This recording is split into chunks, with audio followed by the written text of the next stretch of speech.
please be very clear that you are not the only person who can do the work that needs to get done. Don't start that way. Mm. Even if you, particularly in your thinking and your planning and strategizing, even if you are the one who from your back trunk, you are making it happen, you should be looking, planning, and structuring yourself based on what you desire of that business to build a team with you and around you, especially if you want to grow the business to where you envision it giving you a return that reflects the effort that you put in. Don't go into it thinking you are the only one who can do the work that needs to get done to make that business successful.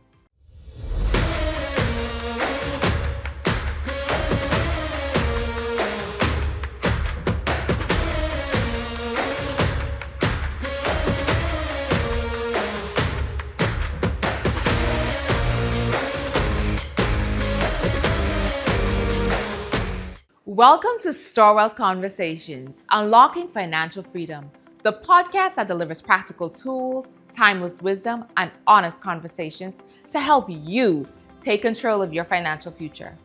Hosted by Charlene Storr, a certified public accountant and financial coach. This is your space to reflect, grow, and take bold steps toward building wealth, no matter where you're starting from. Today's conversation: building wealth through entrepreneurship, explores how wealth can be built through both starting from scratch and stepping into something already in motion. We're diving into the mindset, strategy, and risk behind real business growth. Not just the ideas, but the long-term vision and leadership it takes to build something that lasts. Joining Charlene in the conversation are two dynamic Bahamian business leaders. Ethan Moss is the president and principal owner of J. Mel Enterprises Limited, the largest independent petroleum and convenience retail operator in the Bahamas. Since taking the reins in 2000, Ethan has grown J. Mel through vision, purpose-driven leadership, and a deep commitment to mentoring high-potential teams. Chandra is the CFO and director of Rock Sound Properties 1976 Limited group of companies, one of the largest fully Bahamian-owned businesses in Eleuthero. With over 20 years of experience, Chandra has helped expand and modernize operations across multiple industries while leading corporate and community-driven initiatives. Together, they share honest lessons on starting, inheriting, and scaling successful businesses, and what it really takes to turn purpose into profit. If you're building something or dreaming of it, lean in. It's time to unlock. Entrepreneurship is more than just fast success. It's a deeper journey. Today, we're talking about taking bold decisions, long-term vision, and personal growth. Get ready for practical insight and real inspiration from two dynamic business leaders. Ethan Moss, Chandra Sands, welcome to the conversation. Thank you. Thank you. Ethan, what made you leave a safe job to start a business? To be very honest, Charlene, I think it was more a realization that there's no such thing as a safe job. And that came about just because of my own curiosity as to why life worked the way it worked around business and finance. And what can I do to kind of advance in the things that I wanted to advance in. And so there's no real thing there's no such thing as a safe job. And so I began to pursue opportunities. Right. The job I was on was a very progressive job for me. It served me well. But I must tell you, I began to realize that it is limiting in that it only allows me to do the things that the job itself prescribes. So when opportunity came along, hey, Ethan, would you look at this? Why not? Right. The last thing I would say is, other than opportunity, beginning to develop a financial literacy of sorts, the only other thing I would say is, I really wanted to explore what I saw business owners doing to see if this was something that was really for me. Somehow I felt it was. It's in my blood, so to speak. Mm-hmm. And what kind of pulled me toward it was something that was deep inside of me. And that was the pain of seeing so many business owners fail.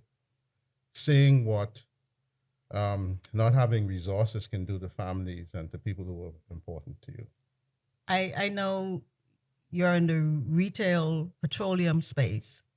You went from one service station, managing one service station, I believe it was 17 employees. Correct, yeah. We're 25 years on. What does that look like now?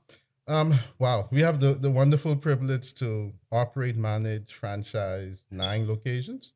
We're close to 200 team members. And I was saying to somebody the other day, as 200 team members at a point in time. Right. In my industry, we rotate people very frequently by the nature of the industry. Mm-hmm. So in any given year, can you imagine touching 1,500 to 2,000 lives? Mm-hmm. So that's really the scope of what we do today. I'm going to imagine that it wasn't easy to get from the safe, maybe not so safe job to where we are now. What were some of the key challenges at the start of the journey? Do we have 4 hours? The first thing was time management. Mm-hmm. The time to get it all done. The day just didn't seem to be long enough. But that was a personal issue for me. Mm-hmm. The only thing I knew was to just go at it. My father showed that to me, my mentors. They seemed to work 14-hour days, and that was normal. Mm-hmm. Then the priority in creating I won't call it the balance, but keeping the priority between operations and back office stuff. Yes.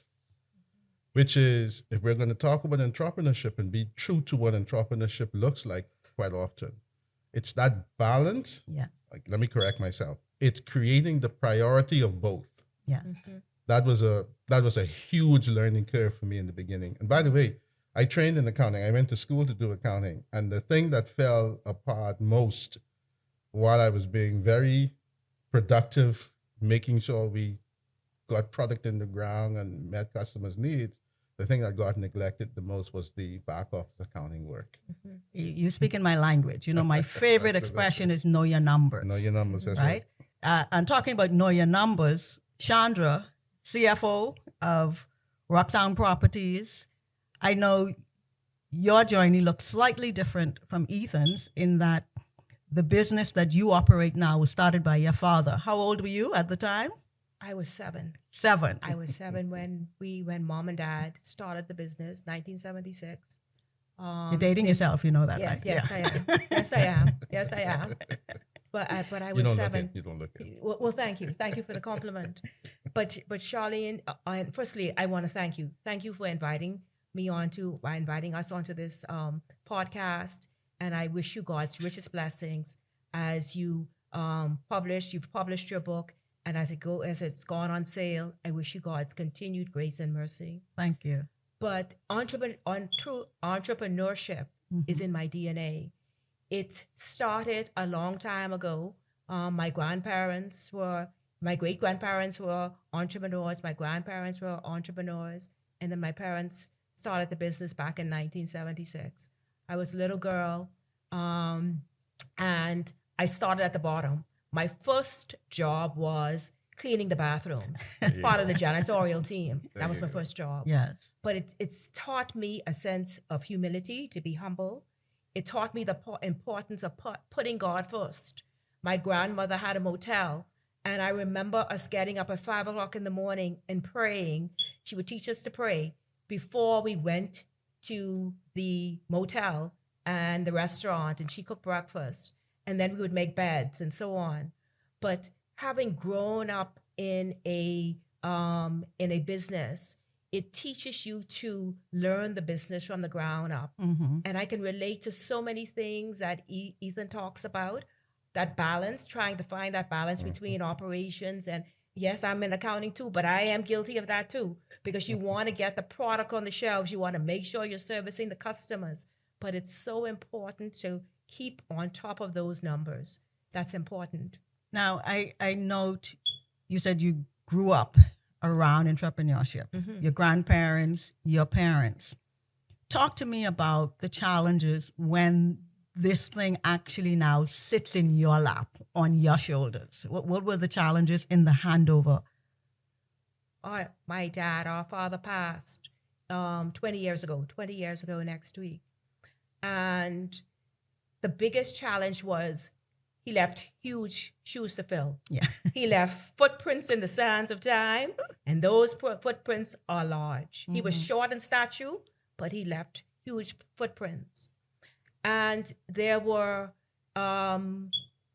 expectations that I put on myself, expectations that extended family, business partners, the community, on myself. I wanted to make sure that I made the right decisions. How would daddy think? What would daddy do? Overthinking things, wanted it to be perfect from the external family and so on. Well, if Albert was here, the community, if Albert Sands were alive. And so there's that pressure initially of these expectations. And it took me a while. Our business is operated by our mother, who's still with us, and my two siblings. And I think it took me the longest to recognize and to come into my own, and to not listen to the noise, to just shut that out. And hear daddy saying to me, you could do this. You could do this. You just have to gather the information, make the best decision. And I always pray. I say, Lord, guide me, guide my steps. Having gathered the information and gotten the resources and being informed, and then make the decision. Yeah. Let people think what they want to think. Let people say what they want to say. So filling those shoes initially was the biggest challenge. Yeah. Okay. And needless to say, you found your step. Yes. Good. Yes.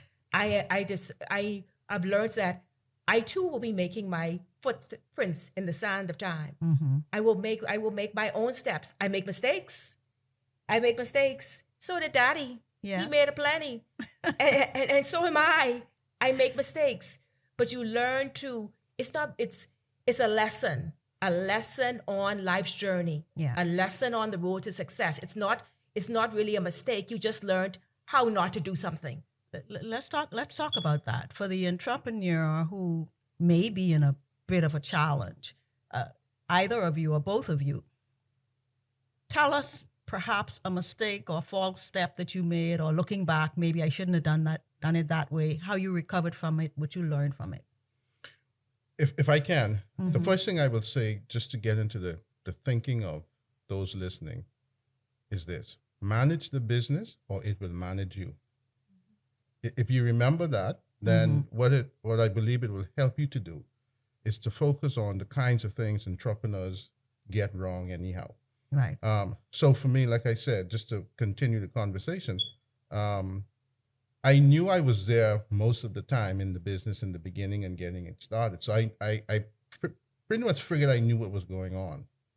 And then I have a responsibility to my directors and shareholders to make sure I'm providing them with information that they're not there. So I have to somehow convey in some standardized form that this is really what happened. And to my surprise, this inventory thing that I thought I was on top of, excuse me, where did that 5 quantity go or that 3 quantity here go? And if you add them up over a period of time, you will find that in 30 days, you could lose your shirt very easily. And so one of the things that I'm back here because I feel that in my experience over time, when people coming to me and say, Moss, how do we make this thing work? To borrow your line, know your numbers.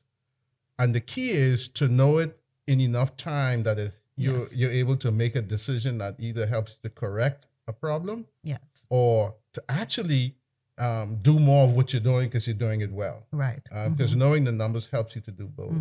So for me, it was really that beginning phase of the entrepreneurship journey that was the greatest area for me. And out of that, we built capacity out of that, we built the ability to grow the business. Right. Because if there's one thing I learned in the early days, if you are overcompensating for things that are going on in your business that are not right, the way to prove that you are, add an additional business or activity on top of it.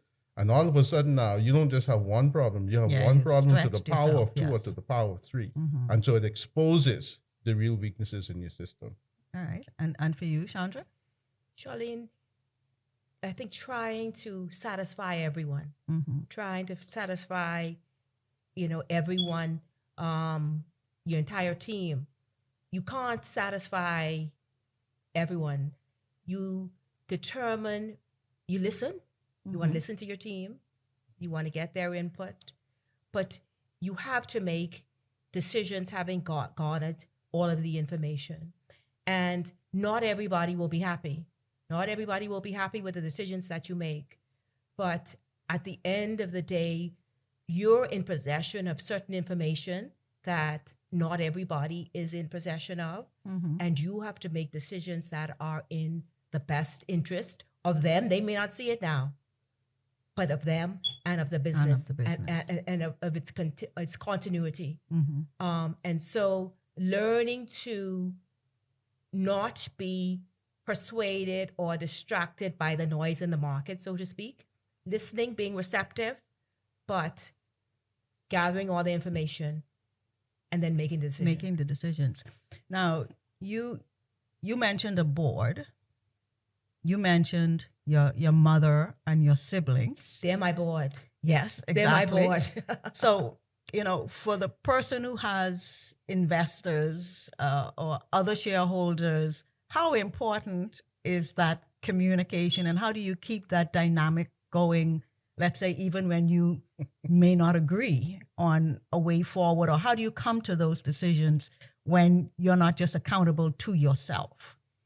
Well, I can let Chandra tell you all the family secrets in a minute, right? But certainly, if I could, again, speak to the heart of those listening, accountability in business and not accountable to yourself is one of the greatest things you can do. I don't mind if you're baking cakes on a Saturday just because you're trying to find something. Have some level of accountability.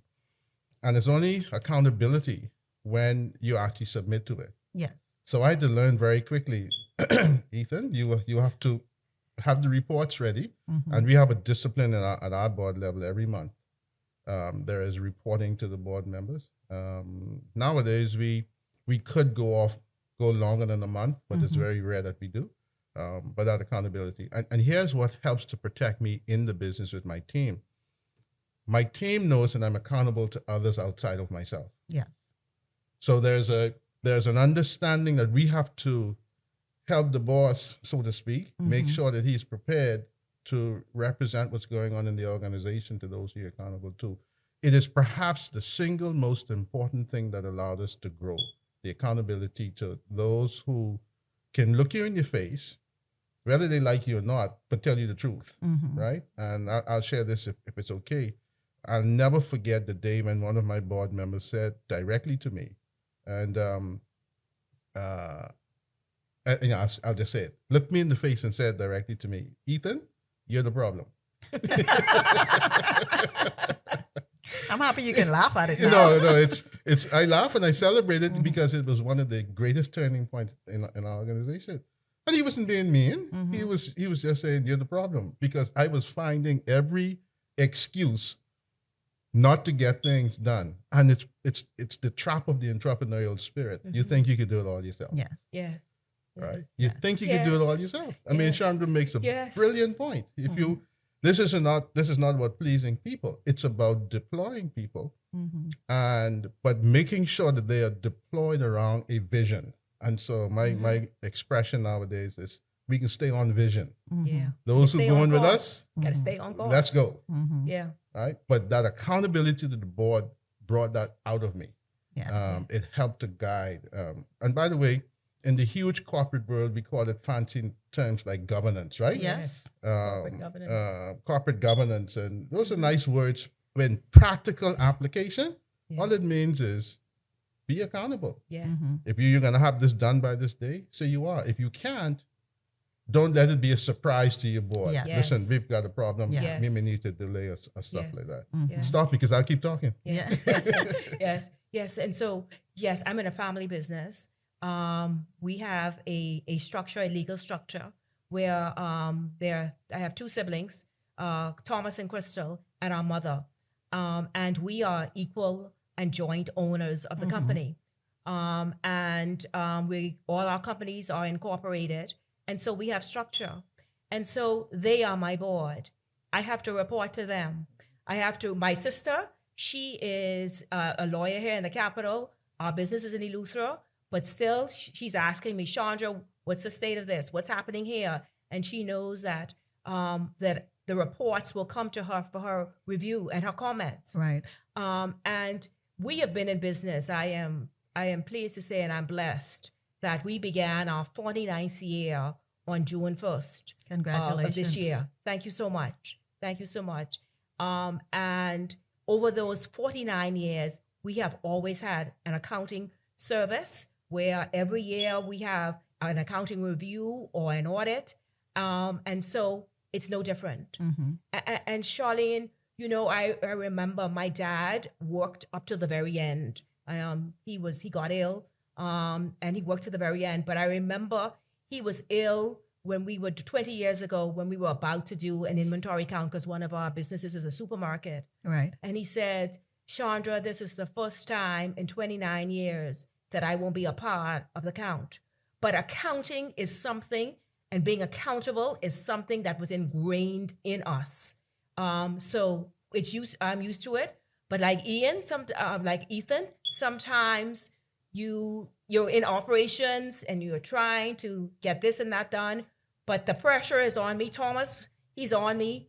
Get those numbers out. Yes. What are the numbers? The numbers tell the truth. Get those numbers out. Yes. And so I'm encouraged by my siblings, by my mother, to stay in line and make sure we get those reports done on time. All right, let's shift gears slightly. How do you define wealth as entrepreneurs beyond just financial success that we see in the numbers? For me, and you asked that question, and it really provokes thought, because for me, it's really seeing the work that you're doing, seeing it perpetuated, seeing somebody else being able to do better than you did what you did. And I thought about this. It may sound funny, but I want the people listening to think about this. Wealth for me is also when other people will do business with you because of who you are in business. Reputation. That to me is wealth, and that's the kind of wealth. I know a little bit about Chandra's father and their business based on where I worked in the early days, and I was sharing with them earlier. My boss at the time, he had a passion around making sure that business was serviced at the best level. And these were two men doing business together. That to me is wealth. So yeah, that's how I would define it. And Chandra? God's grace, God's mercy, family relationships, credibility. Ethan alluded to that. Being able to touch people, touch lives, community, giving back to community. What role would you say mindset plays in all of that? Again, we need 4 more hours because the way you think about life, the way you think about business, the way you think about yourself, mindset has everything to do with what you will do as an entrepreneur. I really believe that all of us every human being has the entrepreneurial spirit. What happens with the entrepreneurial spirit is we then begin to hustle. And when we hustle, the business owns you, you don't own the business. So that's not the route you want to go. The route you want to go is you take that entrepreneurial spirit, you discipline it through the discipline of being an entrepreneur. So you have to manage what it is you have. And once you do that, you're going to work hard. And working hard It's also smart work. Mm-hmm. It's not what happened to Smarter, me. not harder. That's right. It's not what Smarter, happened to not me when harder. I wasn't too smart at the beginning. You end up in the Mhm. hospital, Mm-hmm. right? And then that produces a business that you can see touching lives and touching people, as Chandra said, into the future and beyond you. And so, what was the question again? Yeah, Mindset. yeah. Mindset. So mindset is this thing that that drives why you do what you do. Why you do what you do. Mindset drives purpose. If you don't have a, I like to say it this way, Lord, please forgive me. If you want to be an entrepreneur and be in business, do not pursue profit. Mhm. Let profit pursue you. Yeah. Mm-hmm. Because you're going to create value for that others will pay for, Mhm. and you will let that profit, it will chase you down. And so that mindset of not chasing money, when I do training sessions, not chasing Friday, even if you're an employee, that mindset will put you in the place where wealth, resources will actually run you down. I thought So I'm no, you're not. I'm hearing delivering on purpose, knowing why you're doing what you're doing, absolutely not the dollar value. absolutely. Mindset, Chandra. It'll either make you or it'll break you. Mm-hmm. If you have a mindset a limited mindset, you won't get anywhere. But if you have a limitless mindset, the world is your oyster. So it's important in being an entrepreneur that you don't limit yourself. You set high goals, high objectives. You may not always achieve them, but you don't want to limit yourself in any way. Also, you don't want to be a parasite. You want to, I live in a community. In the Family Islands, we are communities. It's about building communities. I'm not only a business owner, but I'm a community leader. Right. And I believe in building the community. I believe that we're an ecosystem. We feed off each other. We help to develop and to grow and to encourage development on the Family Islands. And so it's important to give back to community, not only to be a taker of community. I talked about us being in business for 49 years. God's grace, God's mercy, the people who supported us and continue to support us. Yes, we got people from outside who come and we welcome as much business as we can. But we've got that pensioner every week for 49 years. She's been coming there. We got that family. They're on the third generation who come in to shop with us. Right. I am grateful and I'm thankful, and so I must give back. And so your mindset is so important. If you keep your hand closed, nothing could go out, but nothing can come in. You know, most people, I think, go into an entrepreneurial venture thinking, I want to be my own boss and I want to make money. Is that a myth? Or what are the myths that you know of that on this platform you want to speak to the entrepreneur and say, this isn't it? I will say this. You want to be your own boss and you want to make money? Let me say to you, listening, that the only thing that qualified Ethan to think that he has the ability to take massive amount of resources and manage it to produce a profit was he first learned to manage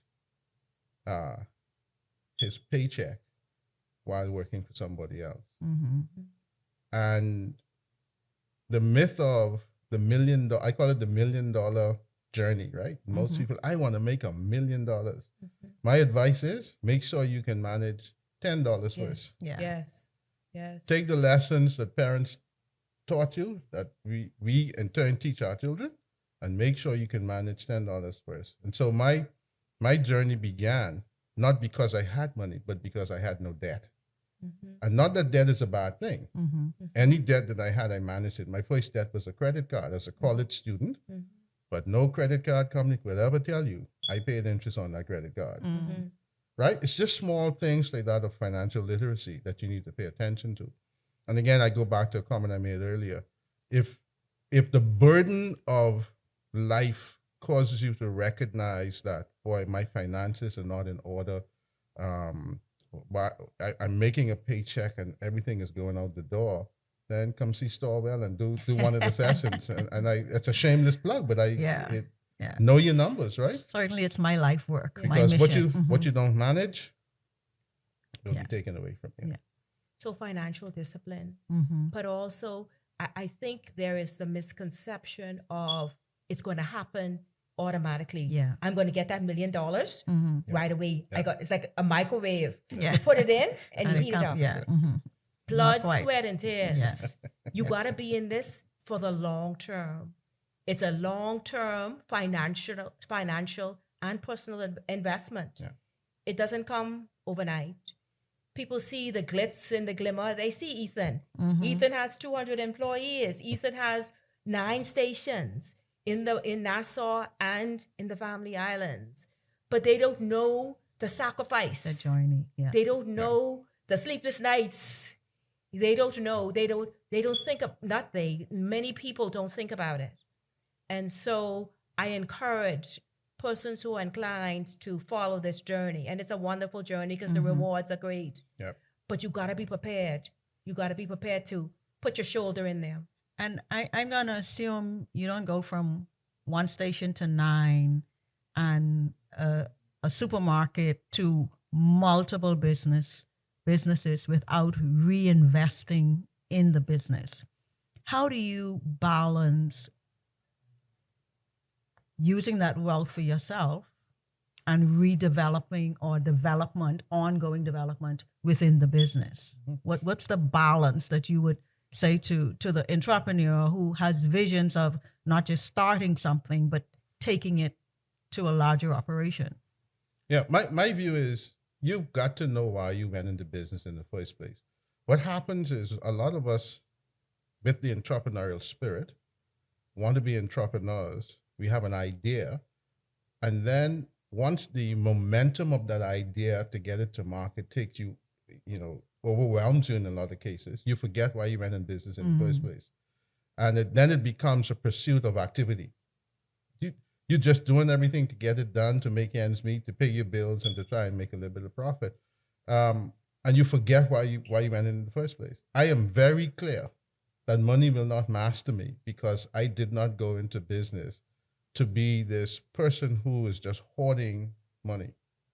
I went into business to be able to help others be who they could possibly be. So that means the reinvestment decision for me is a simple one.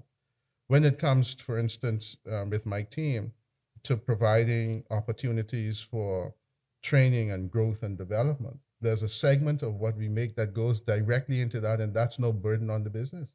As a matter of fact, my directors will ask me, who will be sending off for training this year? Developing people. Right? And they're saying that, and they could say, no, this money is for our return on our investment, right?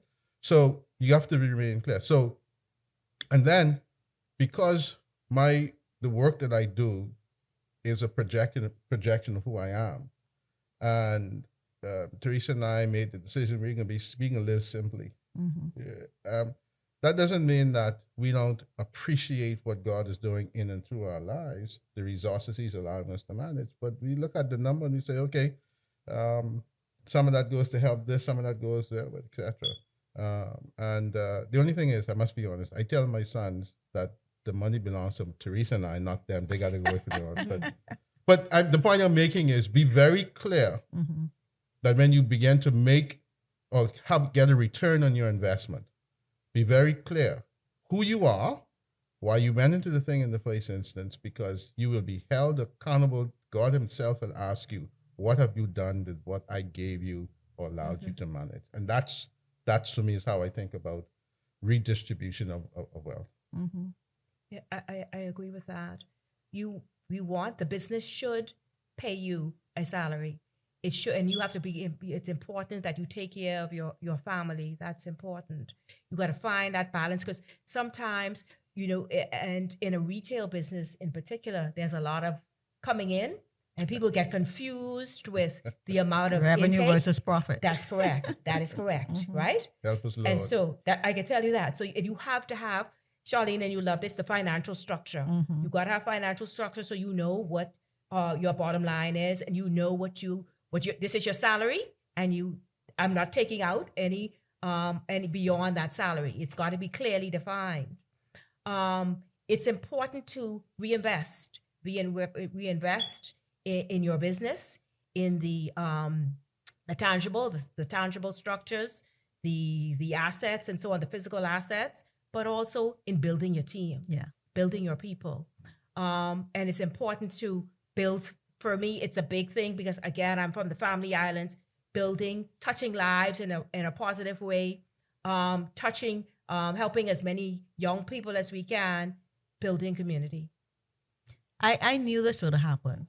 We're out of time, and I felt like we just got started. Yes. So do I. But Ethan, Chandra, for the person listening, one tip you would share for the entrepreneur just starting out or about to start? I know it's difficult, but one thing. Just getting started. Please be very clear that you are not the only person who can do the work that needs to get done. Don't start that way. Mm.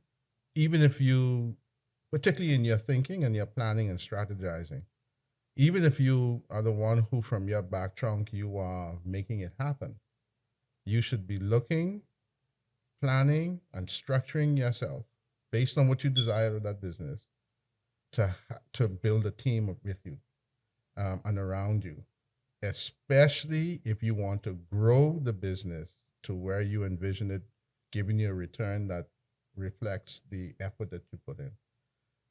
Don't go into it thinking you are the only one who can do the work that needs to get done to make that business successful. I get about 50 others, but I'll stop there. Wow, I could go like with that. I could go with that. I will also, I also want to add to that. There are going to be many hills and valleys along the journey. Stay the course. Stay the course. There'll be times where you feel that, you're not moving fast enough. It's not progressing fast enough. There'll be times when you're going to fall down. Sometimes you got to have a little break. Give yourself a little break. Dust yourself off. My sister has this phrase, put your big girl underwear on. So your big girl and your That's big the edited version. and your big boy underwear on. Suck it up. Yeah. Do what you have to do. Stay the course. Put God first. All things are possible. Ethan Moss, Chandra Sands, thank you. My friends, I hope you got that. Building a business takes grit and strategy. Once you get going, keep going and build with intention. Your business can unlock freedom, not just for you, but for your team, your customers, those around you. Stay tuned. We'll be right back with Unlocked. Looking to get your finances back on track? Your journey to financial freedom starts at StorWealth.net, your go-to hub for practical tools, resources, and strategies to help you take control of your money and your future. Click on the Know Your Numbers tab to begin building your financial plan. This free tool helps you get a clear picture of your finances by tracking what you own, what you owe, and how money flows in and out of your life. It's simple, private, and designed to give you clarity fast. Once you complete the exercise, head to the Request an Appointment page to book your free 30-minute consultation. We'll help you turn your numbers into a real plan, tailored to your goals, lifestyle, and challenges. Visit StorWealth.net today and take the first step toward building a confident and intentional financial life.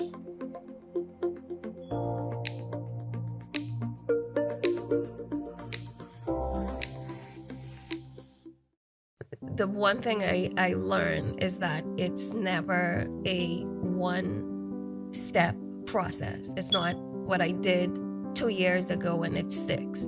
It's forever changing. And I have to pivot if I have to, cut back if I need to basically make it work.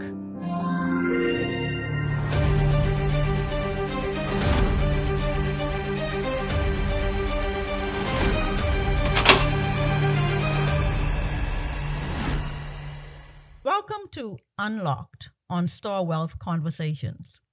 What an amazing conversation we had with Ethan Moss and Chandra on building business through entrepreneurship. To see that play out in action, my guest today is Aline Charles, who is a hairstylist that went from employee to a solo practitioner and now getting ready to open a salon. Aline, welcome to the conversation. Thank you. Thank you so much for having me. Awesome. Tell me, how did your journey as a hairstylist begin? I would have started after high school as a shampoo girl. And I did that for about a year, and then went to one of the top spas in the Bahamas, Mandara Spa in Atlantis.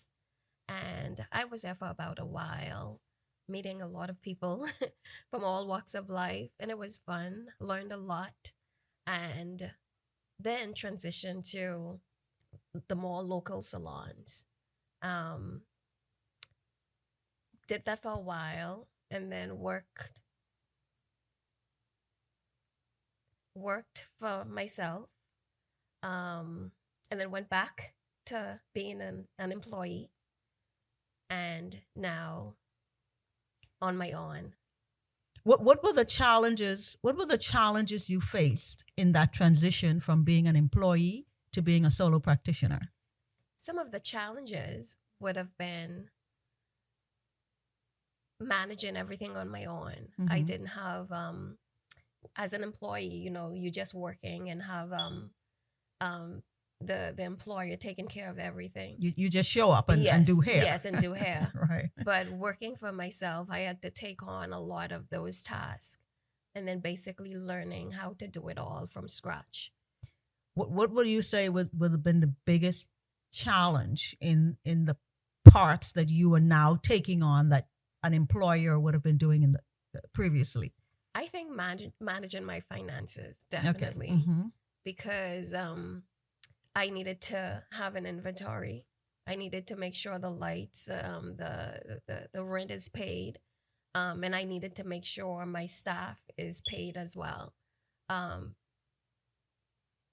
So I would say that was one of because in the beginning I was just doing what I knew, but as time went on, I knew I needed to focus more in order for the business to grow and be in the position that I'm in now.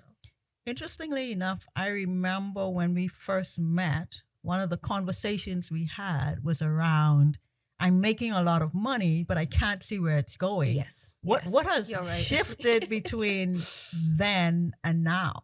I think it was, thank you for your advice, because I did work on that and saved and paid myself, making sure everything that I was doing, I was taking notes and making sure not every penny was accounted for. Yes. So I would say.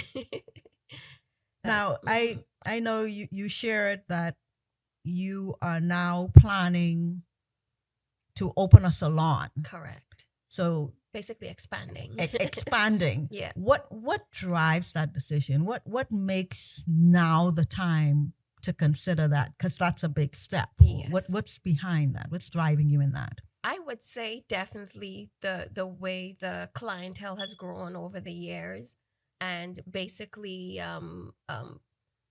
needing to have a better, having a better experience for clients. And as they're growing with me, I want to as well grow with them. So that's one of the top things, to make sure the experience is better, the service, the whole experience, I would say. So I'm hearing that this expansion is not so much for you, but in your mind, this is to better serve your clients, Correct. to give them a better experience. Correct. Anything about this move frightens you? What do you consider to be your biggest challenge in this next pretty big step, I would say? Yes, I would definitely say expanding comes with a lot more expenses and a lot more basically funding to keep the business growing. And I would say one of the challenges as a solo entrepreneur is finding funding, basically getting the right source of funding. And that has been one of the challenges, I would say. It sounds pretty scary. Yes, very, very. But you're pressing forward anyway. Correct. Which correct. means you're finding ways to manage that, to get around that. Yes. Yes. How important has it been, even with getting funding, whether that's through lending or other investments, in being able to what's the process to share that information with lenders and investors? I assume if you're going after investors, bank loans, a big part of what they're looking for is understanding your numbers. Correct. Like I like to say, Correct. whether what you've done in the past, what you project for the future. Mhm. What has putting that together looked like? It's been a lot of work, because as a solo entrepreneur, a lot of the data I was not collecting. I did my best, but a lot of it needed to come together. So I had to basically put a lot of paperwork together, making sure my business was in good standing, and basically providing everything that they would have asked for. And it's a lot. It's a lot, yeah. And I imagine that your focus now into going into the salon is to make sure that the that structure is information there. is Yes. there. Yes. And so basically, I find myself making it almost like creating a roadmap to follow, because I would have done it in the past, and now that I need all this, and it's very, very overwhelming.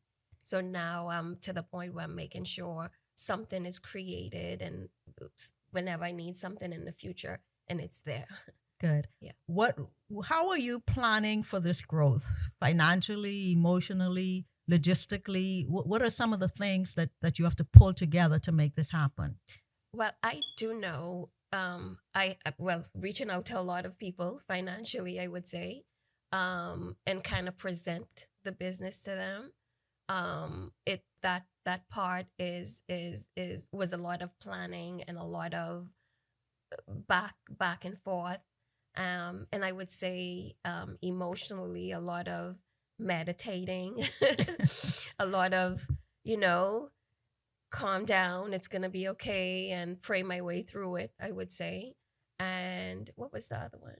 Logistically. And I guess it's going into the space that I'm going into now, which is at the Venetian Village. So already signed the documents. Congratulations. And we're basically in the process of setting up, building it out, the space now. I'm excited for you. Very scary, but fun at the same time. Yes, I can understand that. Yeah.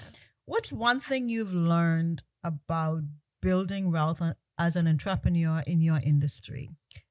I would say the one thing I learned is that it's never a one-step process. It's not what I did 2 years ago and it sticks.